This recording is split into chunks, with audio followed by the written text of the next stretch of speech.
e continua il nostro viaggio per farvi scoprire e riscoprire i comuni della comunità collinare del Friuli.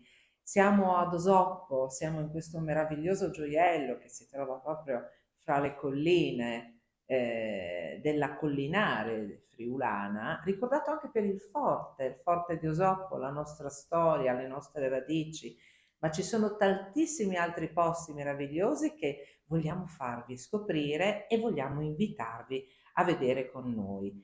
E sono qui in presenza del sindaco di Osoppo, Luigino Bottoni, che poi è anche presidente della Collinare del Friuli. Allora Luigino, facci scoprire un po' questi posti meravigliosi qui ad Osoppo.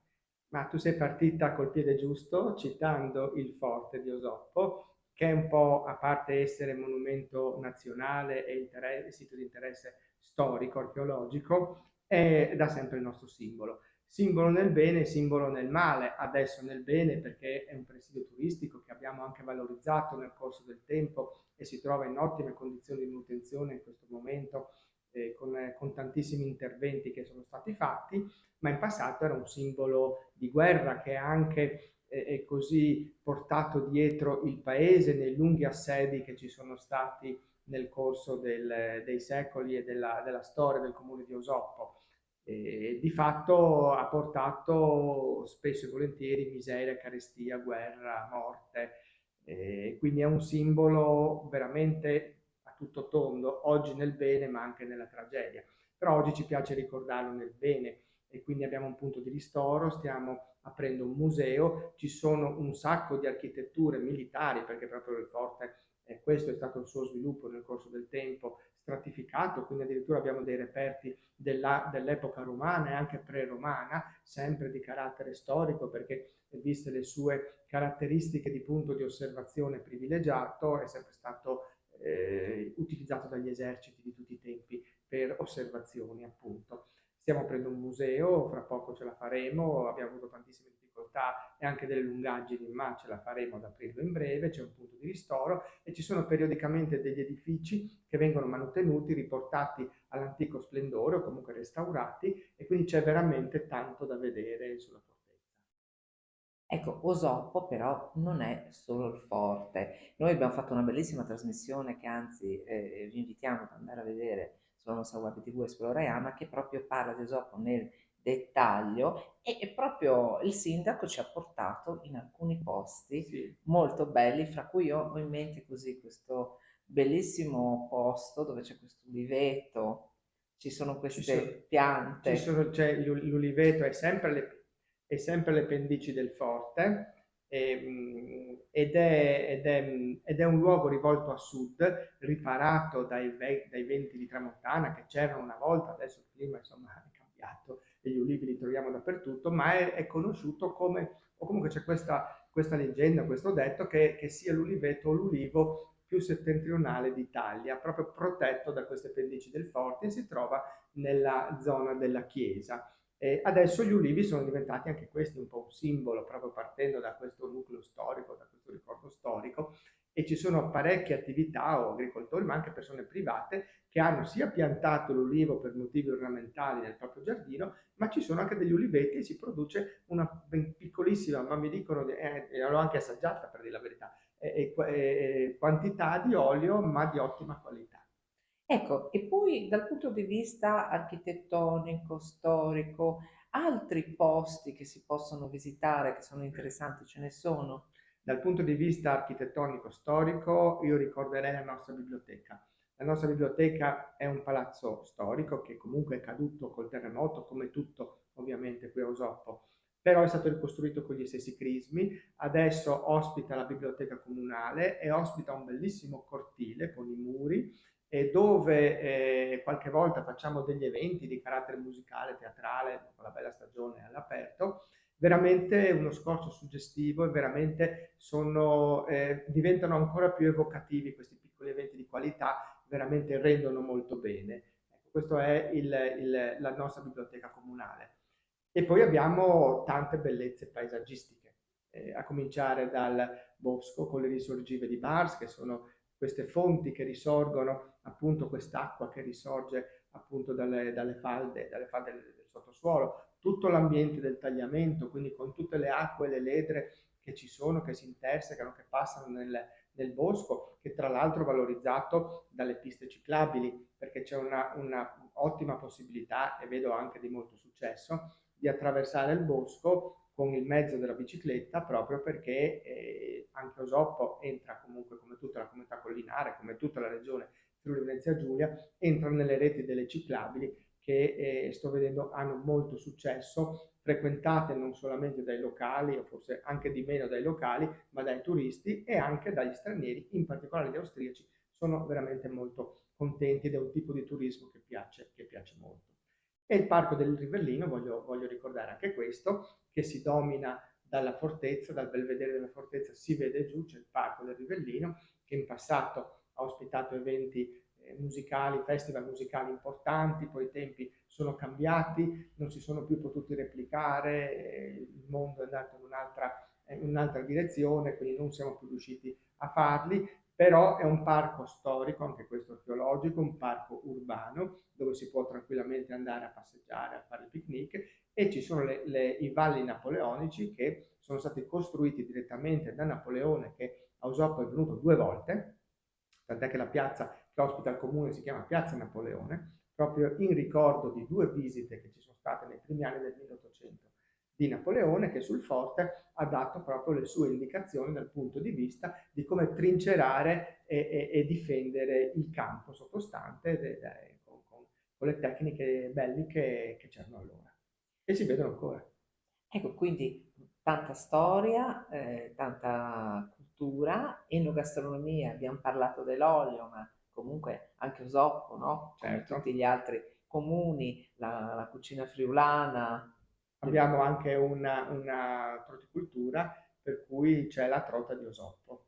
Ecco, quindi anche il pesce Sicuro. molto goloso Sì, ed è proprio autoctono esatto, nostro. esatto. E poi appunto ha parlato di piste ciclabili e quindi il turismo slow per scoprire quello che noi abbiamo all'interno, qui da noi, nella nostra regione, nel nostro Friuli, le zone più belle, più interessanti da scoprire. E cosa possiamo dirvi di più? Che avevamo pochi minuti e abbiamo voluto stimolare la vostra curiosità e Quindi quindi vi aspettiamo a vi Osoppo, aspettiamo. oltre che in tutti gli altri paesi della comunità collinare, per scoprire queste piccole perle che anche se le conoscete già le potete rivedere perché c'è sempre qualcosa da scoprire, ma soprattutto per chi non le conosce, immagini un soggiorno in comunità collinare ad Osoppo, nei paesi limitrofi, proprio per vedere tutto quello che abbiamo da farvi vedere e che non è scontato, ed è storia, è cultura, è ambiente, è food. Vi aspettiamo ad Osoppo e nei comuni della comunità collinare. Grazie. Grazie a Luigino e vi aspettiamo.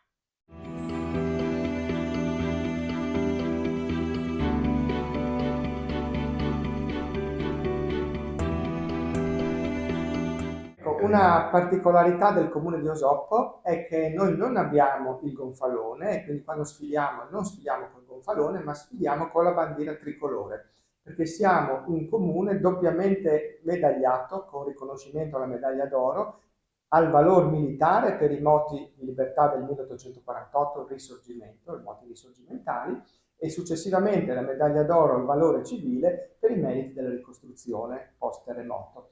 Quindi, e soprattutto per la medaglia al valore militare siamo in un gruppo di 4 comuni che sono i primi 4 comuni che sono stati medagliati in tutta Italia. Quindi abbiamo una lunga tradizione di riconoscimenti e per questo ci fregiamo di sfilare con una bandiera, che è un qualche cosa che ci distingue e anche suscita un po' così sia la curiosità ma anche l'ammirazione sia degli altri comuni ma anche magari delle persone che ci vedono sfilare nelle cerimonie militari prevalentemente o quando portiamo la nostra bandiera. Per noi è un grande vanto, un grande orgoglio, ma sappiamo che questa bandiera e questi moti sono costati tanto per il nostro paese, sono costati sofferenza, sono costati sacrifici, povertà, miseria, fame addirittura, e quindi oggi ne siamo ben gelosi e contenti di portare questa importante eredità.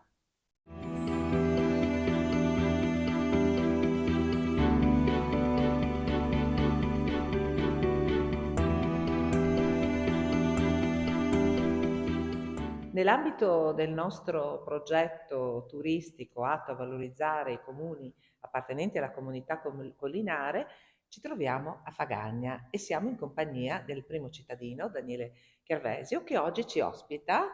Buongiorno, Buongiorno, tra l'altro è anche buongiorno. vicepresidente della Collinare, quindi che è un'associazione molto importante che raduna 16 comuni, ce n'era 15, adesso è arrivato anche il 16°, Pagnacco, Pagnacco, e certo. quindi sta crescendo anche in maniera importante. Sì, la comunità collinare è sicuramente un punto di riferimento del nostro territorio. Come dicevate voi, recentemente si è aggregato anche il comune di Pagnacco, portando a 16 i comuni. E per questi comuni Fagagna è uno dei principali, è collocato al centro, diciamo, del territorio collinare. Ecco, io da potenziale turista, ovviamente sono friulana, quindi Fagagna la conosco molto bene, però se dovessi immaginarmi Fagagna per come è descritta, per come è letta, mi viene in mente la corsa degli asinelli, questo meraviglioso animale, no? Che Sì, poi è diventato per Fagagna l'evento che porta bandiera, no? E poi mi viene in mente Chiase e Coccelle, sì. questo contesto rurale dove i ragazzi possono vivere, toccare con mano quella che è la natura contadina, quello che è proprio il contatto anche con gli animali, mi viene in mente fare il pane come si faceva una volta, mi viene in mente raccogliere le uova, che dirò cose che uno dice, ma come raccogliere? Tanta gente, no? Sì, sì, Le uova si comprano al supermercato, per vero. dire, no? Mi vengono in mente queste due cose. Ma Fagani è anche tanto altro, ma vorrei che fosse lei a descrivercela dal punto di vista turistico. Beh, Pagagna praticamente, come giustamente ricordato, è conosciuta per questa ultracentenaria Corsa degli Asini che ha superato le 130 edizioni, a cui si associa il Palio dei Borghi, che è stata un'intuizione dei vecchi presidenti che subito dopo il terremoto hanno ritenuto di istituire questa contesa, diciamo così, fra i quattro borghi del paese, che rappresentano uno spettacolo la domenica successiva alla Corsa degli Asini e che vede proprio la partecipazione di tutta la gente del nostro paese. È un evento di forte richiamo e diciamo si associa molto bene alla domenica precedente, che è quella della corsa degli Asini. Poi ci sono tutta una serie di iniziative dal punto di vista proprio diciamo così, associativo, tra cui anche la rappresentazione della Via Crucis Ciconicco, che proprio rappresenta la passione di Cristo durante la Pasqua, e altre manifestazioni di rilievo. Però tornando ai punti di interesse, perché un turista venire a Fagagna, beh, io credo che oltre alla caratteristica indiscutibile unicità, diciamo, delle nostre colline con la Torre del Castello, che merita sicuramente anche questa solo una passeggiata, avete ricordato il museo di Chiesa Coccel, a cui diciamo, si amplia l'attività con l'Ecomuseo Il Cavalier. Oggi come oggi l'Ecomuseo da alcuni anni si è costituito e ci sono dei laboratori di ceramica, dei laboratori di tessitura e anche si è ripreso l'attività del merletto, caratteristica del comune di Fagagna, storica proprio, che troviamo anche all'interno del museo di Chiesa Coccel, che ha diciamo, ampliato i propri laboratori sia diciamo, per adeguarsi anche ai nuovi tempi, quindi con nuove tecnologie, e anche diciamo, su questo c'è un'implementazione continua. Altro punto di notevole interesse e che finalmente trova la sua riapertura la domenica di Pasqua è l'Oasi dei Quadris. L'Oasi dei Quadris, o meglio conosciuta come l'Oasi delle Cicogne, anch'essa ha 30 anni diciamo, di vita e si ritrova appunto la cicogna bianca, su cui si è basato il progetto di reintroduzione diversi anni fa, l'ibis eremita, cavallo conic, per dire le tre specie più significative. Poi c'è tutta una serie di specie anatidi, ma soprattutto l'ambiente naturale. Questi due luoghi, Chiesa Coccel e l'Osi dei Quadris, attirano diciamo, diversi visitatori e soprattutto, che è una cosa che per noi è molto importante, tantissime scolaresche. Abbiamo circa 10.000 ragazzini e ragazzine che diciamo, organizzate dalle scuole frequentano questi due luoghi. Su questo l'amministrazione ha anche realizzato un'area camper, questo per dare un servizio ancora ulteriore al turista, perché sempre più praticamente c'è una varietà del turista che arriva in camper, che arriva in bicicletta, per cui sono state realizzate alcune reti ciclabili ed è prevista anche l'implementazione di queste reti ciclabili.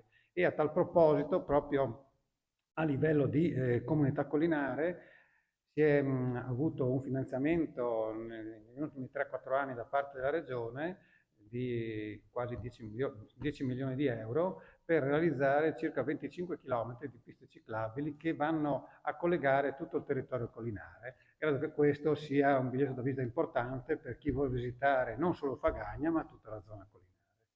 E noi ringraziamo il primo cittadino di Fagagna, Daniele Carvesio, che così in maniera molto dettagliata ci ha descritto quelle che sono le peculiarità di questo meraviglioso comune, che noi abbiamo cercato poi anche di mostrarvi nelle immagini che durante il racconto vi abbiamo fatto vedere. Però la cosa migliore è questa: guardare un video è una cosa, venire di persona è un'altra. Certamente. Quindi E vi aspettiamo a Fagagna e oltre a tutto quello che ho detto c'è l'accoglienza delle persone perché nel nostro paese si sta bene e quindi noi vi aspettiamo veramente. venite a Fagagna che non ve ne pentirete. Vi aspettiamo. Ciao.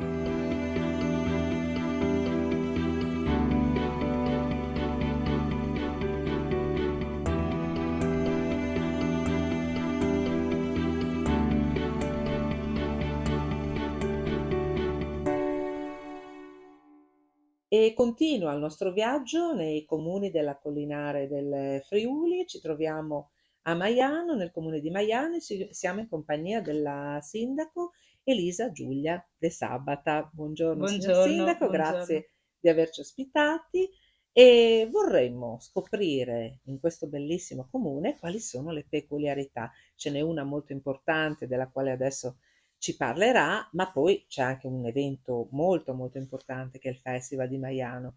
Quindi parliamo prima del recupero e del restauro conservativo che avete fatto nell'ospitale, che è la famosa, diciamo così, opera che si ospita Esatto, qui a Maiano. esatto. Ora, l'ospitale di San Giovanni si trova nella frazione di San Tommaso di Maiano ed è un antico ospitaliere, è del 1199 e quindi il comune che ancora verso il 2006 ha acquistato quello che all'epoca era semplicemente una, non dico un rudere, ma era comunque una struttura abbandonata dai proprietari e ha avviato un percorso di recupero dello stesso ospitale.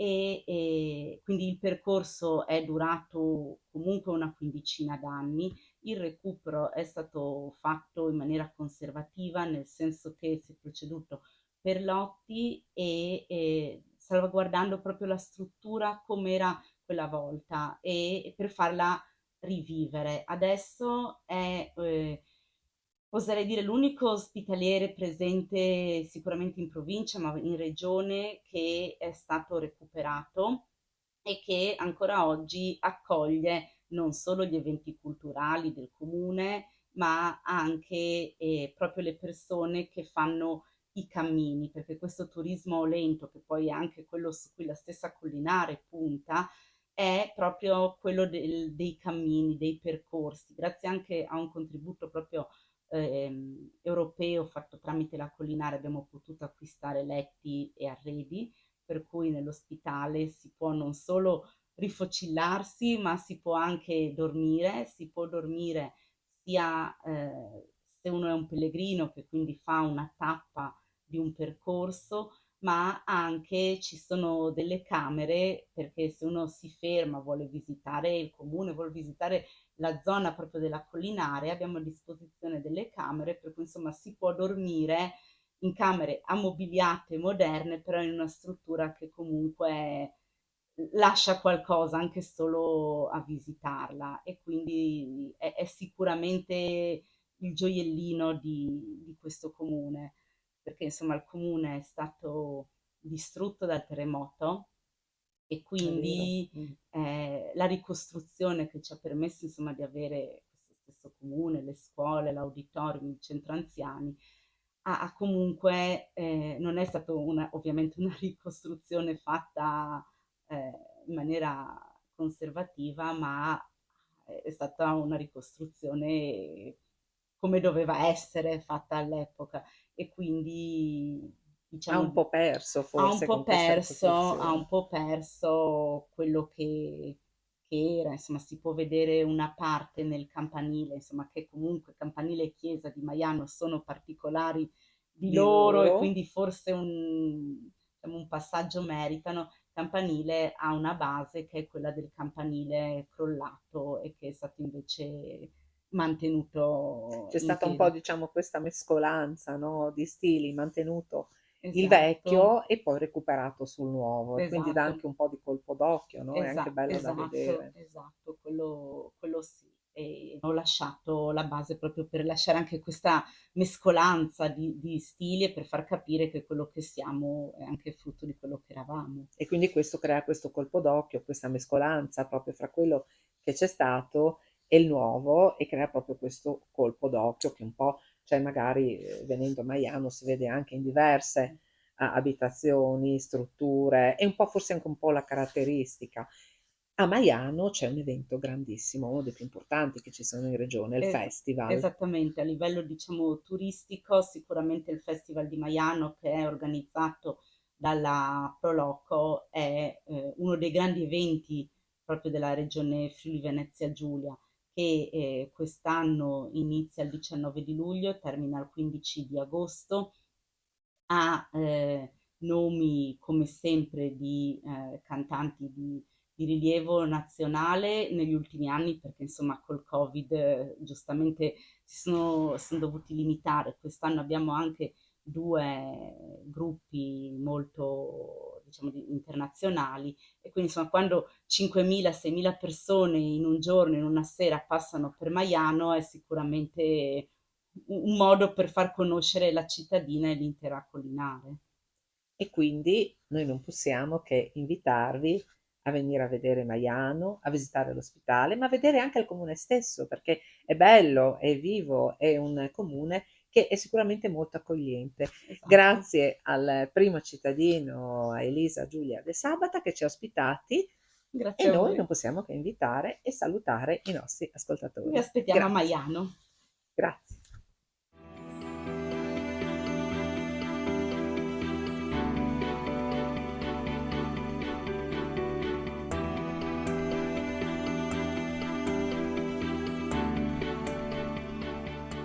Se io vi parlo di Lago di Cornino, vi parlo di Forgaria nel Friuli, vi parlo di Grifoni, vi parlo di natura, vi parlo di posti meravigliosi che solo per arrivare qui voi incontrate, figuriamoci quando ci siete. E io sono in compagnia del primo cittadino di Forgaria, Pierluigi Molinaro, che in questo contesto meraviglioso e proprio in virtù del fatto che stiamo realizzando le trasmissioni per la comunità collinare di cui Forgaria fa parte, adesso ci parlerà, purtroppo il tempo è breve, ci stavamo dicendo prima, ma noi saremmo bravi, delle cose più belle che si trovano in questo posto. E io partirei proprio dalla mia prima citata, quindi il lago di Cornino.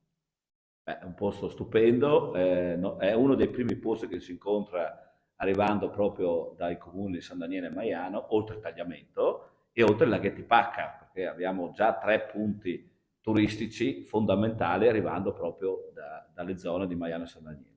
Il lago di Cornino perché è famoso? È famoso per tanti aspetti, per il suo colore delle acque cristalline, per il Natale Sub, che viene fatto ormai da oltre 50 anni, dove ogni vigilia di Natale viene fatta questa Santa Messa e posizionato il presepe sulle acque del lago, dalla Friulana Subacquei.